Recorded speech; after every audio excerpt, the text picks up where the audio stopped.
त्यांना जी उमेदवारी मिळाली आहे ते संतोष भाऊच्या आशीर्वादामुळे नाही, तर ती एकनाथ खडसेंच्या आशीर्वादामुळे मिळाली है। नहीं, ये जो टिकट की जो घोषणा हुई है वो मराठा करके नहीं हुई है, समाज करके नहीं हुई है, वो सिर्फ एक ही चीज़ से हुई है, वो है पैसे वाला, बस।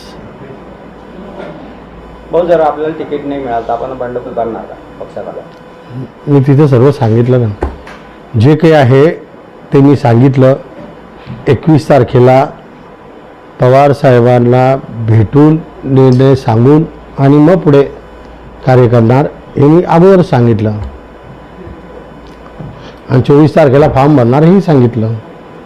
आता त्याच्यात तुम्हाला काय समजायचं तुम्ही समजा। झाला आहे 15 वर्षात त्या अन्यायाबद्दल चर्चा करणं, सांगणं, सर्व व्यवस्थित चर्चा करून सांगून निर्णय घेणे हा महत्त्वाचा असतो। आज रात्री मी मुंबईला जात आहे आणि मुंबईला जाऊन ज्या काही चर्चा करायच्या असतील, ज्या काही मिटिंगा करायच्या असतील त्या मिटिंगा करणार। 17 तारखेला दिल्लीला जाणार, दिल्लीची चर्चा करून दिल्लीची मिटिंग आटपून